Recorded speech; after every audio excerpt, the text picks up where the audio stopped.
you can tell a tree by its fruits. And that's the type of radio shows, the type of issues. That's where you can really help people. I mean, aspartame is making people go blind. It's causing diabetes to go off the chart. All these new cancers and things from the fluoride. I mean, these are things we can prove. The mercury in the shots, all of that. These are things where we can help people. And that's why when people join in on the infighting and the, kind of like it's different football teams in the conspiracy world or whatever, which is just a look into reality, you're distracting. If you're not an operative, you're just weak-minded, some of you out there, you're distracting from time and issues and real stuff that can really help people. Like trying to stop new wars, trying to stop new banker bailouts, trying to stop children being drugged. I mean, CPS taking kids, doing medical experiments on them. I mean, there's some hardcore evil going on. And I want to warn people for their souls, if you don't believe in the soul, just for humanity, when you fight against truth tellers, you are really throwing your lot in with some very, very wicked systems and people. And it's just that simple. Who's up next here? Sean in Arizona, you're on the air. Go ahead. Yes, my Texas friend. I'm a little bit nervous. I've been trying to prepare my notes with you. I've been wanting to say some critical things here. Would you allow me the floor for 5 minutes and rest your voice? And may I ask you another favor? I've been calling in to you. This is my 6th time in 2 years. Will you allow me today to say my last name? Because if you can go on the firing lines and risk your life and your family, your fame, then I think I can say my last name. Yeah, Sean, you know why talk radio doesn't want people to say their last name, right? No, you tell me.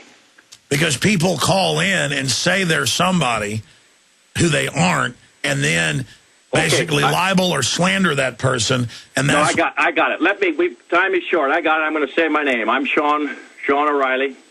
I've been living as a sovereign like Mr. Adask for 26 years. I worked for Reagan before I was as formed as I am now.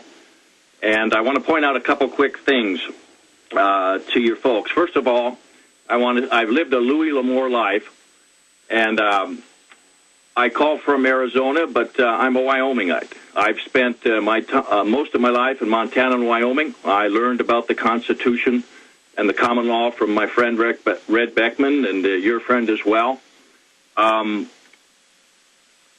I've got Lyme disease, and I came down to Arizona for 6 weeks of R&R 5 years ago, and the Lyme disease hit me in the butt, so to speak, and I've been living off my savings for 5 years. If my savings hadn't been 100% in gold and silver, I'd be on the streets now.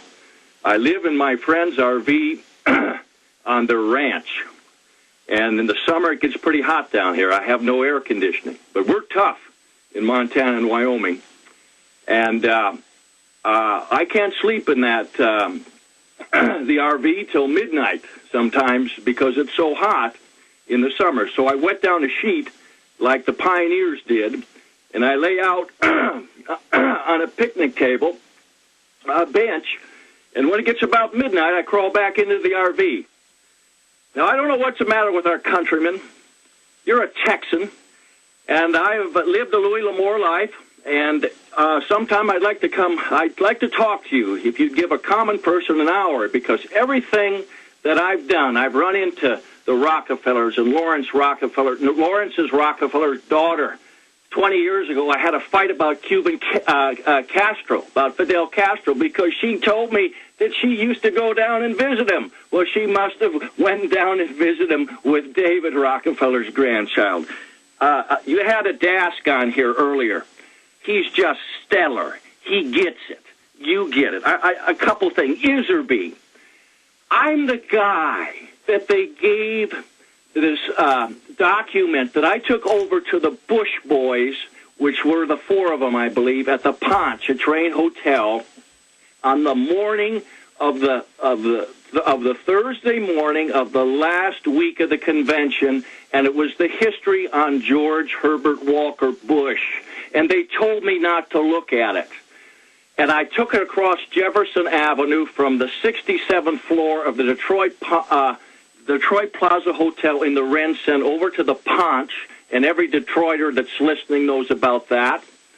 And I looked at it, and I looked at the history of George Walker's history in his life. And 8 years later in Cody, Wyoming, when I was reading Sutton's book, I turned the page, and Sutton had a list of what Herbert Walker had done in his life, including that time with the Zappa oil, and it was the exact same stuff I had read from this document. I've been very fortunate, and your viewers don't understand. And I've called in several times and say, my friend, you are just dead spot on. My French grandmother came to this country with nothing at Ellis Island. And my grandmother, Mahoney, was born in Corktown in Detroit, where the Irish poor were, not too far from Tiger Stadium. And I could almost cry with this information. People don't realize your information. The 1908 deal about custody with the state against families, that happened to our family, and I could never figure it out until your broadcast in the last 2 years, and you've mentioned it up several times. The Catholic Church, my great-grandmother's husband died, so they were very poor in Detroit, and the Catholic Church got involved, I believe, with the state, and they were going to take the 3 kids away from my great-grandmother. And those were the days 100 years ago where you didn't have information running to and fro, and she relocated herself all the time, every 6 months, to keep those kids. And that was a result, I'm positive, of this legislation that you said were passed in 1908, because that's when it happened to my family, 1900 and 1910. You're just a godsend, my friend. I could go on and on with. Let me tell you one other thing here, and then I'll be quiet. I was working on a motion picture in Aspen in 2001. I was sitting in a hot tub 4 weeks after we had taken Kabul. And I was sitting in a hot tub of a resort because I'd worked my butt off. You know what production hours are, 16 hours, 18 hours a day. And there was a stewardess and a pilot there who had flown in on a shuttle flight from Denver, and they take the people back in the morning. This is just unbelievable. And my whole life in the West has been a testament to these things. And he said, I got a call from my old friend I went to college with. He's in Kabul. This was 4 weeks after the fall of Kabul in 01. And he said, who do you think is at? He named the famous hotel in Kabul where he was at.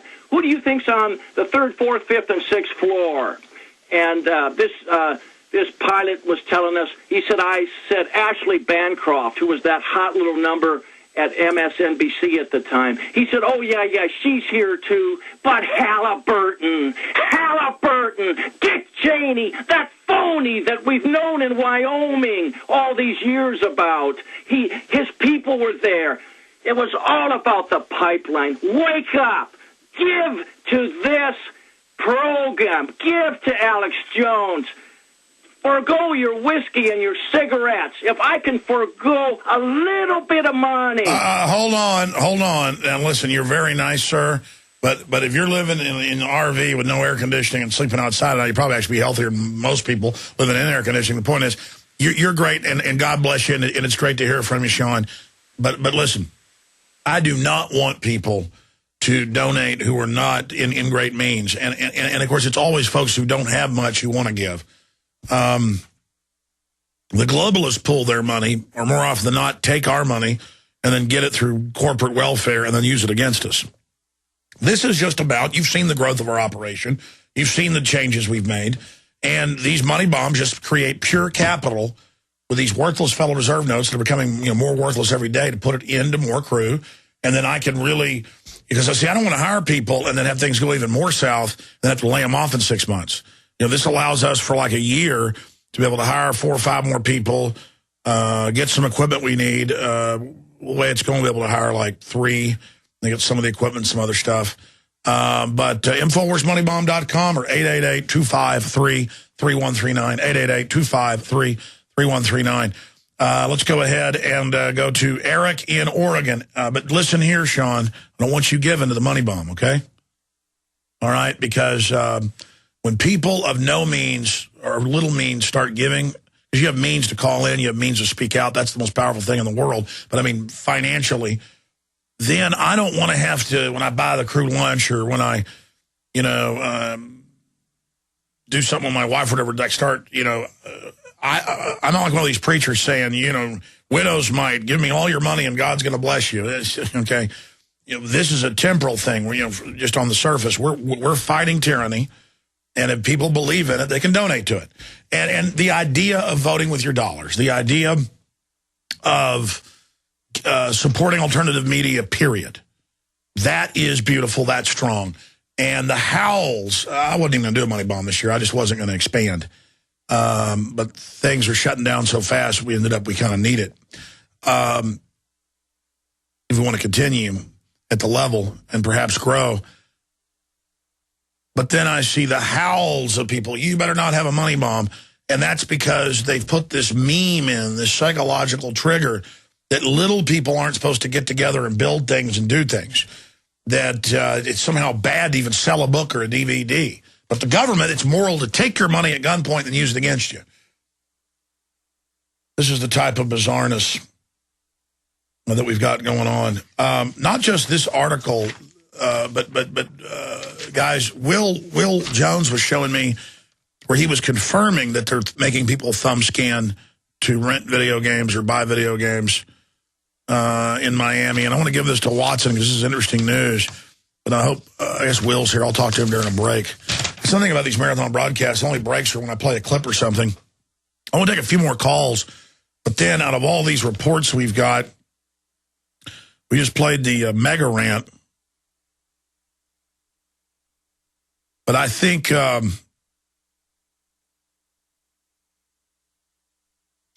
want to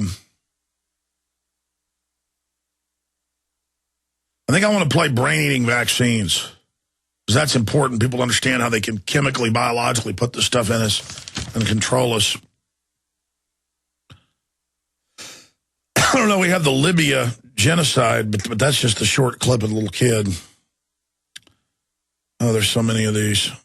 TSA invades Tennessee.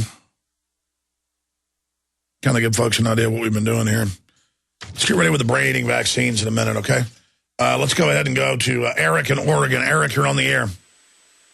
Yeah, hi, Alex. Thanks for all you're doing. I've called a couple times before, but I'd like to donate some ammo for the info war.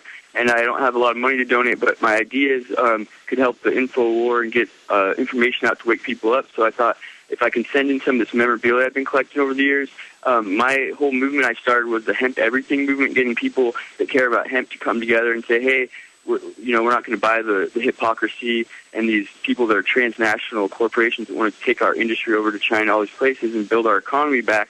Thomas Jefferson said that hemp is the #1 necessity to the wealth and protection of our country. George Washington said, make the most of the Indian hemp seed road everywhere. Our founding fathers had the Declaration. That's Al-Qaeda Washington. I have FEMA on tape saying he was evil. And they're obviously the good guys. I mean, that's not creepy to have the government saying George Washington's bad and putting microphones in street lamps. These are the good people, sir. Well, I'm going to send you guys a hemp flag, and I have one for Ron Paul to put up the flag like you says, that we're going to be victorious and that we're going to show people what we know. And I have all these press photos from back when, I don't know if you've seen this video that the government put out called Hemp for Victory back in 1944, where they were actually promoting hemp and we need to grow up for the war efforts, blah, blah. But the whole point is I have these press photos that show us promoting us, that we should be growing it. And if people and all companies cared about hemp, and if we come together because of something we have in common, and if we all have hemp, the fact that hemp could clothe us, shelter us, give us food, the love from the hemp community, and everyone like Jesse Ventura, Ron Paul, these people are promoting hemp. Even Ziggy Marley's talking about, I was telling you, if we get Woody Harrelson, all these people promoting it more and talking about it as an issue to get people to wake up, that's how I got woken up to why can't we have hemp? And if you look into it, Al Gore, all these people that promote carbon tax, his dad was in Standard Oil, these oil companies that trying to outlaw hemp back in the day. If you ever did a mini documentary and showing how hemp was outlawed because of the New World Order, I think you'd wake up a whole new crowd of people. So I'm just trying to help people in the freedom movement get more into hemp, and people in the hemp movement get more into freedom, and get anybody that cares to come together, because that's all I think we can do, boycotting companies that don't care. And if you don't endorse hemp,